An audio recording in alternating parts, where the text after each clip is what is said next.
Bonjour à tous et bienvenue sur Mosaïque. Aujourd'hui, on va notamment parler de panneaux solaires.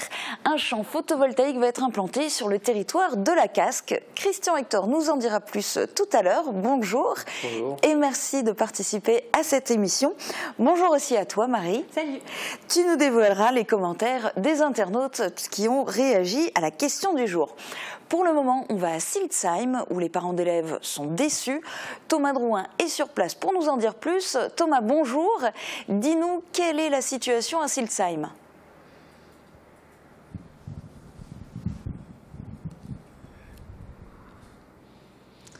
Salut Julia, alors oui, je me suis un peu déplacé, je ne suis pas devant l'école pour des raisons techniques, mais tout à l'heure on y était et on a pu discuter un peu avec des parents d'élèves. Alors déçus, oui, parce que forcément la fermeture d'une classe, ça fait jamais plaisir. Après, dans la discussion, on comprend que cette fermeture, ça fait presque 4 ans qu'ils l'attendaient et qu'ils craignaient peut-être même une deuxième fermeture, donc finalement ils se disent on s'en sort pas si mal. Ils sont aussi un peu en colère par rapport à ce qu'ils ont pu entendre parce que à certains moments on a pu entendre qu'il y aurait 3 niveaux à Siltzheim alors qu'en fait à Siltzheim c'est un regroupement avec Neufgrange et ce qu'il y aura l'an prochain c'est un niveau à Siltzheim donc qui sera CP, CE1 et 2 fois 2 niveaux à Neufgrange, donc il n'y aura jamais 3 niveaux pour les élèves de Siltzheim ni de Neufgrange au sein de la même classe. Et au niveau des élèves, on sait à peu près combien il y en aura l'an prochain. Donc ça serait 17 élèves à Siltzheim et 17 élèves dans chaque classe à Neufgrange. Donc on reste encore largement en dessous de ce qu'on peut avoir dans d'autres classes, dans d'autres écoles. Et ça s'explique parce que le regroupement, il est sur les 2 académies et chaque académie évite de fermer une classe chez lui. Non, on ne va pas fermer chez nous, c'est aux autres de fermer. Et donc finalement, ça fait quelques années que Siltzheim et Neufgrange passent un peu entre les mailles du filet. Et ce n'est qu'en fait juste un retour à la normale finalement à Siltzheim. Et ça, les parents en sont quand même conscients. Merci Thomas pour ces précisions. On retourne à Siltzheim dans quelques instants. On fait d'abord un tour d'horizon de l'actu du secteur en 60 secondes. Beaucoup de classes ferment dans l'arrondissement. La grogne s'amplifie. Hier, c'est une délégation de parents d'élèves et d'élus du Beecherland qui a investi la cité faïencière pour manifester. Le constat est désolant. Les cris d'enfants sortant en cours de l'école se mêlant au tintement des cloches de l'église ne seront bientôt plus qu'un souvenir dans beaucoup de villages du secteur. Alizé Group SAS quitte la zone industrielle de Woestwiller. Cette société, qui à travers sa marque Graphica possède le record mondial du plus grand puzzle, va mener son expansion sur le technopôle de Forbach. La quinzaine d'employés qui préparent les commandes réalisées sur le site puzzle.fr vont profiter d'un bâtiment et d'un environnement plus adaptés. Annegrethe Kramp-Karrenbauer devient le bras droit d'Angela Merkel.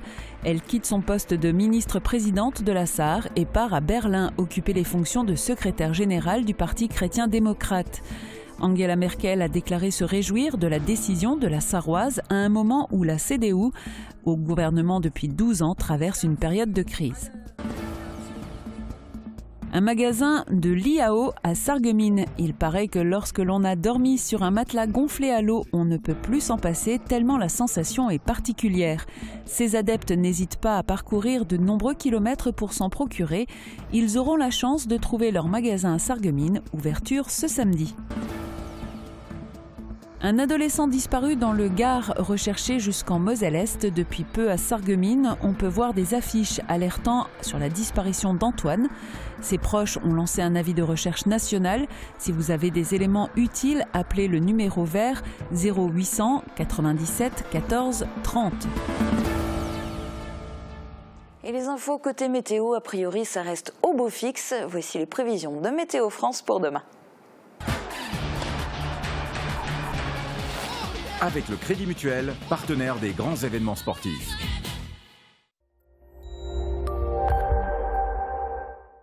Moi Bonjour tout le monde, pour demain, on va pouvoir profiter d'un soleil d'hiver qui va se montrer généreux. Mais il aura encore du mal à réchauffer l'atmosphère et il faudra composer avec des gelées marquées en matinée de l'ordre de -2 à -4 degrés, voire localement -5. Les maximales resteront bloquées entre 2 et 4 degrés. Demain, nous sommes le mercredi 21 février, nous fêtons les Damiens. Le soleil nous accompagnera de 7h28 à 18h02. Je vous souhaite à tous une excellente journée en notre compagnie.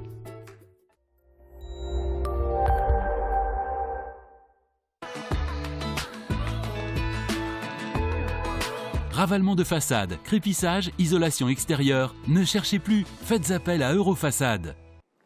Fermeture en cascade, c'est un vrai dilemme qui s'impose. Créer une classe unique de 24 élèves de 5 niveaux différents ou faire disparaître totalement le regroupement scolaire Lengelsheim-Schweyen-Breidenbach. Ces parents d'élèves et élus des communes concernées sont venus manifester devant l'ESPE de Sarreguemines hier après-midi. Ils ont la désagréable sensation de ne pas avoir le choix. Emmanuel Macron l'avait pourtant promis en juillet dernier, pas question de toucher aux écoles en milieu rural. Aujourd'hui, l'intégralité des classes sur les 3 communes, ainsi que les postes des 4 enseignantes, sont menacés. Les parents n'osent même pas imaginer les conséquences pour leurs enfants. Mes 2 enfants de 6 et 9 ans se retrouveraient dans la même classe. Donc un enfant au CP, l'autre enfant au CM1. La plus jeune qui devrait apprendre à lire, le premier qui se préparait en vue du collège plus tard. Non, c'est pas faisable.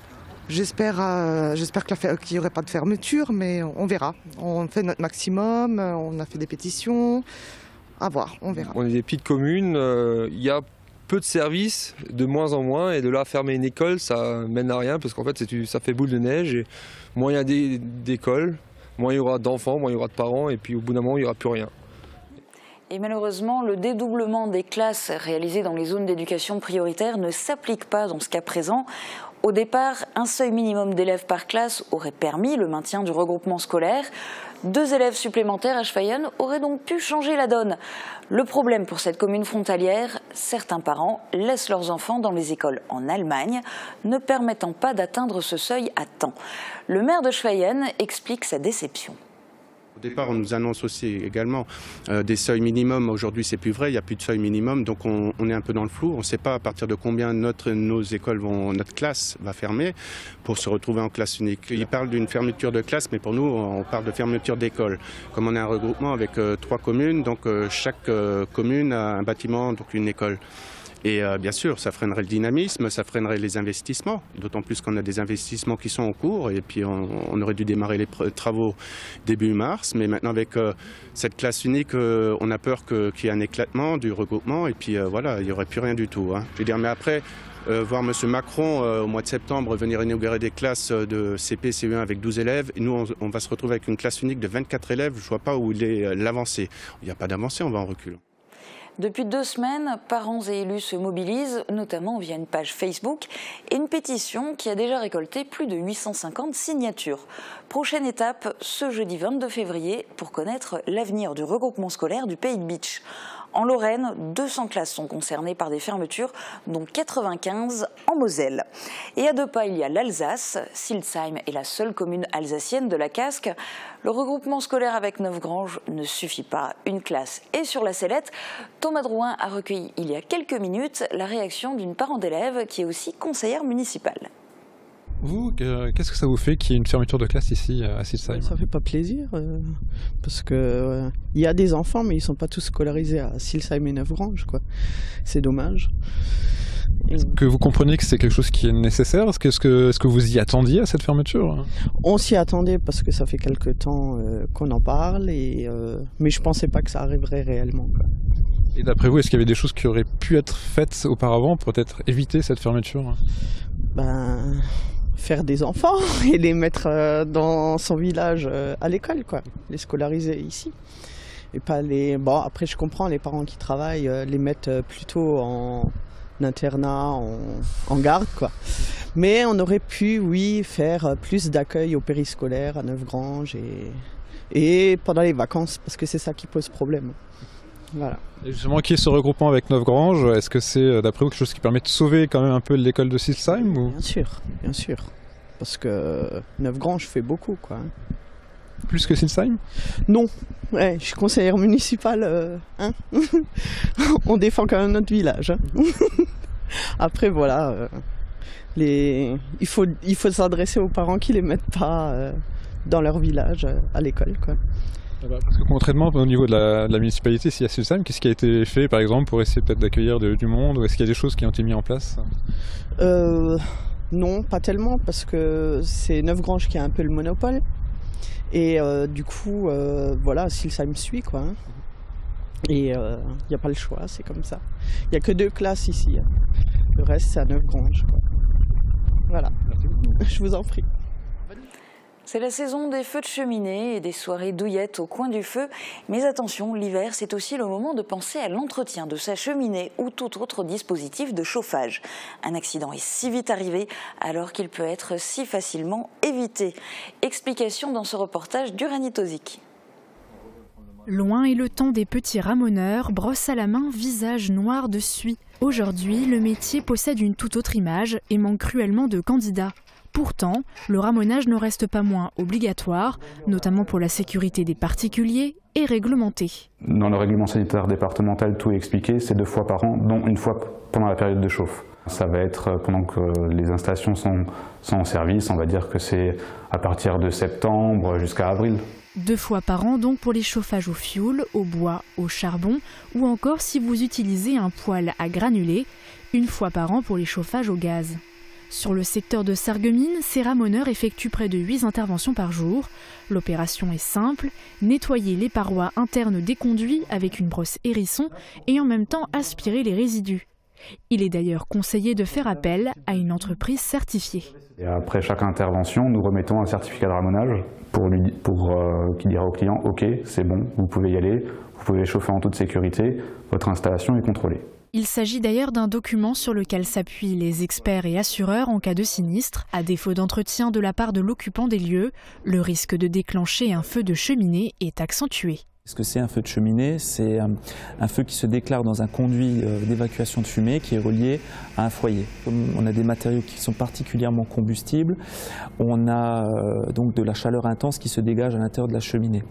Cette chaleur peut provoquer une propagation de l'incendie au matériel qui est entreposé à proximité, par exemple de la cheminée ou par exemple à la toiture, peut provoquer une fissure du conduit et donc du coup avoir des émanations de fumée à l'intérieur de l'habitation qui sont dangereuses pour la santé. On connaît notamment le monoxyde de carbone. Le ramonage permet également de limiter l'émanation de nombreuses particules contenues dans les dispositifs de chauffage. Entretenir sa cheminée est donc primordial. Et même si vous ne l'avez pas utilisé pendant quelques temps, mieux vaut faire appel à une entreprise spécialisée pour vérifier votre installation. Donc pensez à faire ramoner vos conduits de cheminée. Si malgré tout un feu se déclenche, des signes sont à déceler le plus rapidement possible pour stopper la propagation. Mathieu Oberhauser, chef du centre de secours de Sarreguemines, nous donne quelques explications. Différentes caractéristiques doivent interpeller les occupants. Tout d'abord une odeur qui est caractéristique, on a une odeur qu'on reconnaît notamment sur les feux de cheminée, un ronflement anormal à l'intérieur de la cheminée, on a aussi des flamèches ou des étincelles qui peuvent sortir au bout du conduit. Ces signes-là doivent alerter l'occupant et doit les faire appeler les sapeurs-pompiers. En ces périodes, souvent on est appelé à intervenir pour des feux de cheminée. Notre procédé, c'est quoi? C'est que nous allons procéder à l'extinction du feu qui a donc pris naissance à l'intérieur du conduit. On utilise pour cela de l'eau qui est pulvérisée, qui permet donc de refroidir le conduit et de provoquer l'inertage donc à l'intérieur de la cheminée.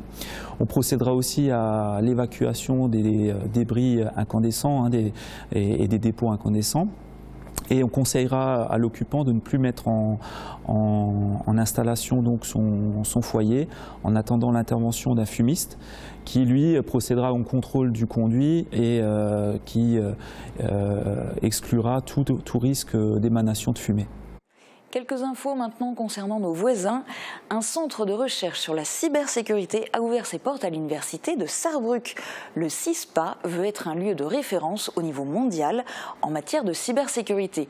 Avec un budget de 50 millions d'euros par an et des fonds de tiers, son directeur Michael Backes espère attirer entre 600 et 800 chercheurs du monde entier.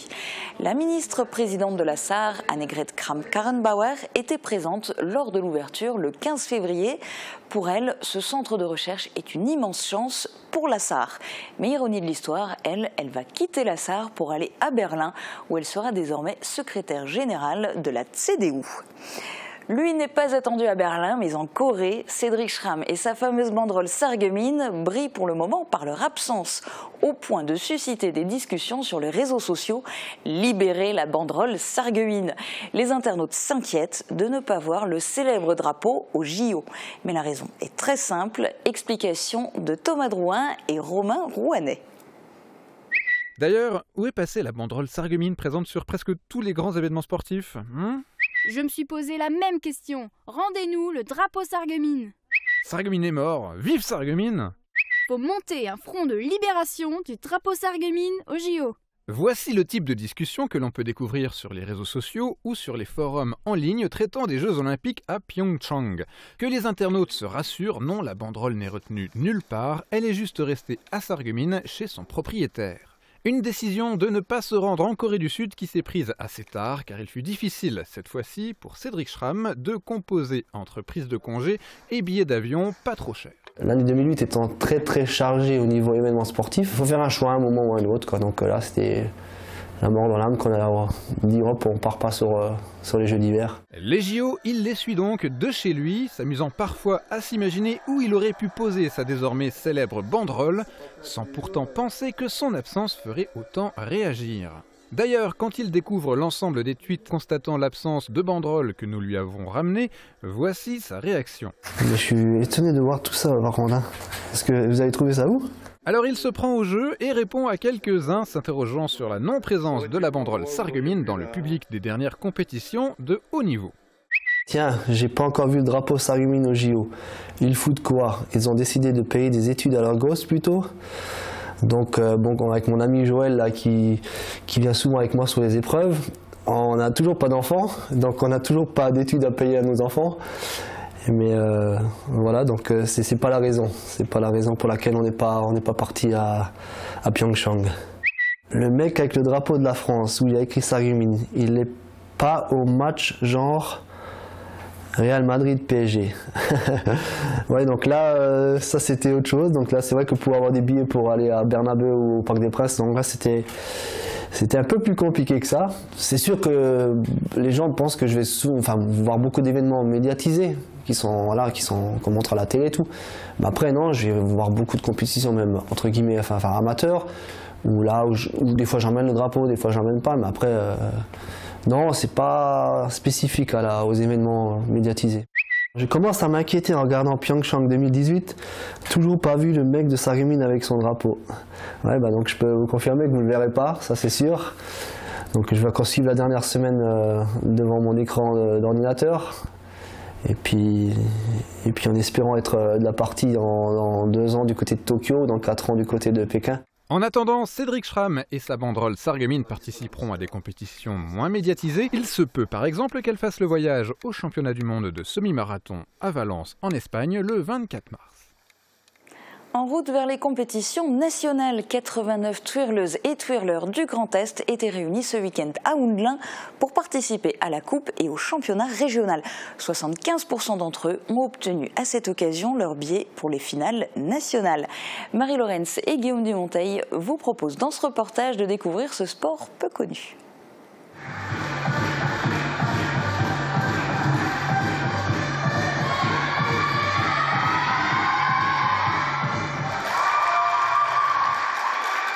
De la musique, de la danse, des prouesses physiques, il y avait comme un air de Jeux Olympiques à Hoondelin à l'occasion de cette compétition de twirling bâton.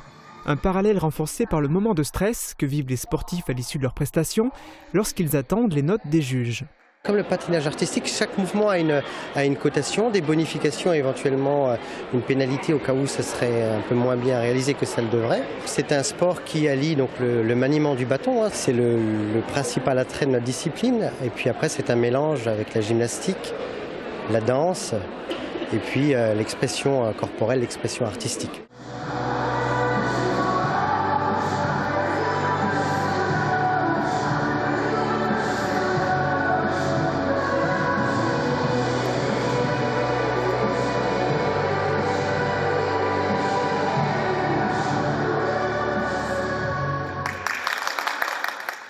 À Houndelin, dans la grande et haute salle des sports, les twirlers peuvent lancer leur bâton sans risque de le voir heurter le plafond. Ils peuvent ainsi plus facilement contrôler son déplacement. La hantise pour un twirler est de voir cet objet tomber au sol. Il y a différents types de chutes. Il va y avoir la chute où le bâton est très près du corps, donc on le rattrape vite, on arrive à s'y remettre très rapidement. Et des fois, malheureusement, où le bâton va très loin, ou peut rouler sur le praticable, ce qui fait perdre un morceau de la chorégraphie. Et effectivement, pour le mental, c'est difficile de se remettre dedans. Ce week-end à Houndelin étaient présents 89 twirlers, dont 3 garçons. C'est le club de Nousvillers-Sanabord qui organisait cet événement qualificatif pour la Coupe et le Championnat de France. 75% des concurrents ont décroché leur billet, preuve de la qualité de leurs prestations.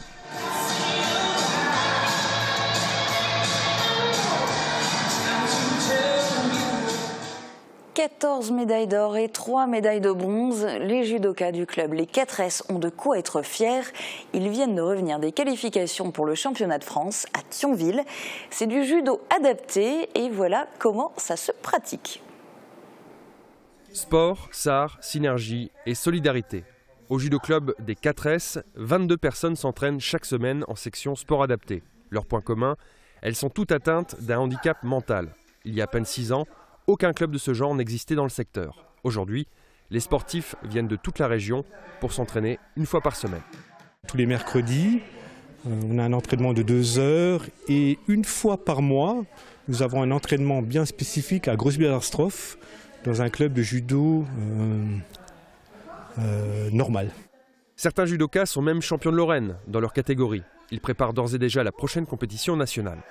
Alors, championnat de France, on y participe en général chaque année. Et il y a 10 jours, la participation de Thionville nous permet des 17 participants d'aller au championnat de France qui aura lieu 13, 14, 15 avril à Aurillac. Donc maintenant, c'est plus intensif. On prépare les championnats de France. Objectif championnat de France. Objectif maintenant, c'est médailler championnat de France. Prochain objectif donc, le championnat de France. Pour y arriver, la professeure Delphine Lardy ne lâche pas la bride. L'entraînement est intensif, mais le judo n'est pas qu'un sport pour ses adhérents. C'est aussi un apprentissage du vivre ensemble. Le judo leur permet de dépasser le handicap et de s'épanouir. Déjà, il y a le lien social. Parce que ils sont toujours avec eux, ensemble. Et puis là, en fait, ça leur permet en plus de connaître la discipline, de changer, d'être habillés différemment, de se retrouver dans une autre discipline, plus les traditions japonaises. Donc là où il y a un code moral à respecter, le salut, ne pas se disputer, le contact qui est très difficile pour ce public. Les sportifs sont déterminés. Le président se voit déjà aux prochains Jeux paralympiques de 2024. Il est question de sport aussi dans la question du jour. On fait le point dans un instant et on parlera bien sûr du prochain champ photovoltaïque à Volperswiller. A tout de suite.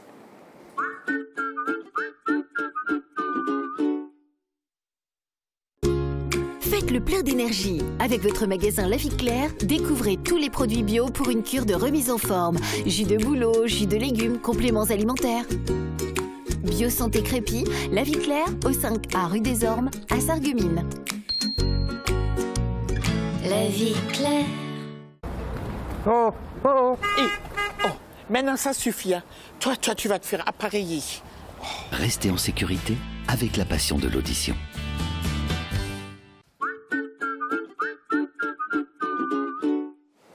On parlait tout à l'heure de lui avec sa banderole Sarreguemines. Cédric Schramm soutient les sportifs d'un grand nombre de disciplines. Et vous soutenez qui? C'est la question du jour. Aujourd'hui, on vous propose de mettre en avant votre club sportif. Dans les commentaires, dites-nous de quel club vous faites partie et pourquoi c'est le meilleur. Alors Marie, est-ce que les clubs sportifs se sont mobilisés? Alors écoute, je ne sais pas où les sportifs sont passés, ils devaient être à l'entraînement ou en compétition. En tout cas, ils ne sont pas venus soutenir leur club sur notre page Facebook. Ou alors ils regardaient les JO. Peut-être aussi. Alors je voudrais quand même féliciter les deux clubs qui ont été mis en avant. Alors d'abord le club d'aviron, grâce à Pierre. Il nous a écrit « L'Aviron Club Sarreguemines en force et en finesse, autant de puissance que de technique et de finesse, pour tous les goûts et tous les âges, de la randonnée au sprint, tout le monde y trouve son compte. » Et je tiens à adresser une mention spéciale pour le club de volley de Sarreguemines. Alors là, il y a toute une partie de l'équipe qui s'est mobilisée. Alors pourquoi c'est le meilleur? C'est Julien qui nous répond. Il nous a écrit « Niveau ambiance, aucun club de Sarreguemines ne lui arrive à la cheville. En termes de niveau, quart de finale de la Coupe de Lorraine et toujours en lice, on n'est pas si mal. » Alors franchement, avec tous les commentaires que j'ai lus, ça me donne envie de me mettre au volley. Et alors René, dans un tout autre registre, lui, il dit qu'il est très sportif et il a trouvé le sport idéal. On devrait le voir à l'image. C'est un homme sur un tapis roulant et il est assis sur une chaise, donc il bouge juste avec ses pieds, tout en prenant l'apéro, donc tout en tranquillité. L'antisport. Voilà. Alors je me tourne vers vous, Christian Hector. Est-ce que vous soutenez un club en particulier? Je soutiens le Sarreguemines Badminton Club. C'est mon club de cœur, mais même si je les suis de loin depuis que j'ai arrêté la compétition il y a quelques années. Ok. D'accord. Bon, ceci dit, on va changer radicalement de sujet maintenant parce qu'à la base, on vous a demandé de venir pour parler du futur champ photovoltaïque qui va être implanté à Folperswiller. Ceci dit, c'est une idée qui n'est pas nouvelle. Non, on poursuit notre stratégie de transition énergétique avec ce projet qui date dans une première version en 2010, qui ne s'était pas fait à l'époque parce que les conditions de rachat de l'électricité ont changé et qu'elles étaient moins favorables pour ces projets-là. Donc la CASC a relancé l'idée. Malgré tout, ce n'est pas la CASC qui va la concrétiser elle-même. Non, notre rôle dans ce domaine-là, en production d'énergie, c'est plutôt de faciliter les initiatives privées. Il y a des gens qui font ça très bien. Aujourd'hui, les rendements des panneaux photovoltaïques ont bien changé par rapport à notre projet de 2010 et ça rend les choses possibles. Et du coup, on a répondu aux sollicitations qu'on avait en mettant en concurrence les projets qui nous ont été présentés. Donc, au final, il y a un candidat qui est retenu et la CASC qui va rester propriétaire du terrain. Donc la CASC va à la fois encaisser des loyers et toucher de la fiscalité d'entreprise. Oui, principalement, c'est un projet sur la transition énergétique, le développement des énergies renouvelables sur notre secteur. Mais il y a effectivement un bail, on reste propriétaire du terrain et des conditions de sortie au bout des 20 ans de bail qui restent aussi, qui offrent différentes possibilités. Il y a un impact pour la fiscalité d'entreprise et pour le loyer d'à peu près 37 000 € par an. Donc ce n'est pas significatif, c'est toujours bon à prendre, mais c'est vraiment le but de l'opération, c'est de produire localement des énergies renouvelables sur un site dont on ne pouvait rien faire d'autre, puisque c'est un ancien site de traitement d'enfouissement de déchets, donc on reste propriétaire, qu'on doit suivre et pour lesquels on a encore des obligations légales. Voilà, et que vous devez surveiller, mais ce qui n'empêche pas par-dessus d'installer ces fameux panneaux photovoltaïques. Alors, ce champ photovoltaïque, c'est un projet de 5 millions d'euros. Celui qui a été retenu, le candidat qui a été retenu, c'est l'entreprise Total. Donc c'est Total qui va investir 5 millions d'euros. En fait, pas vraiment, Total n'investit pas tout. Non, Total n'investit partout. Alors déjà, Total a été retenu parce qu'il y a un intérêt pour le territoire, même si on sort de là du périmètre de la communauté d'agglomération avec l'usine de Porcelette qui fabrique les panneaux photovoltaïques qui vont être installés, donc 11 500 panneaux. Donc c'est quand même une belle opération. Sur un site de 8 hectares, c'est un peu plus de 2 hectares de panneaux installés.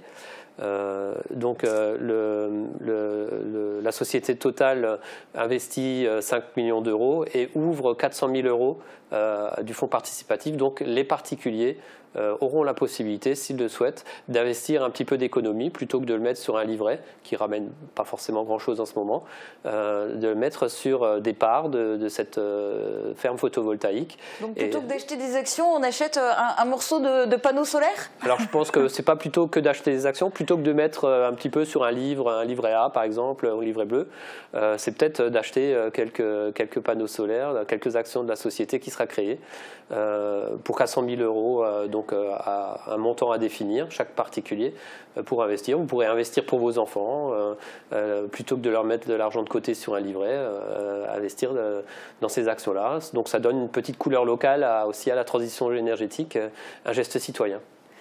Et on pourra les voir quand, ces premiers panneaux ?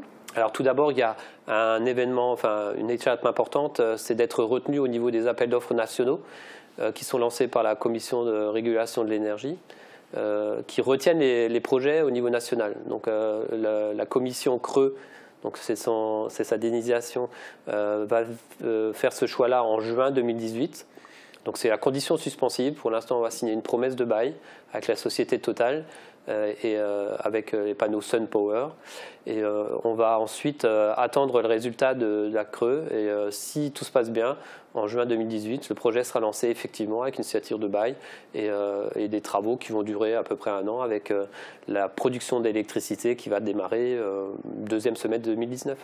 Et alors du coup, à partir de cette date, si effectivement tout fonctionne comme c'est imaginé pour le moment, ça revient à quelle quantité d'électricité produite ? Alors les panneaux vont représenter 50 mégawatts, alors ça ne représente pas forcément grand-chose, c'est l'équivalent des raccordements de 1000 maisons à peu près. Par contre, en consommation d'électricité annuelle, en production d'électricité annuelle, ça équivaut à la consommation d'électricité d'un village de 6500 habitants. Par exemple, Sarralbe et Villerwald réunis. Joli. Bon, eh ben on a hâte de voir ça en espérant qu'effectivement ça se concrétise et puis on viendra prendre des images. Merci beaucoup d'avoir été avec nous aujourd'hui. C'est la fin de cette émission. Très bonne journée à tous. À demain.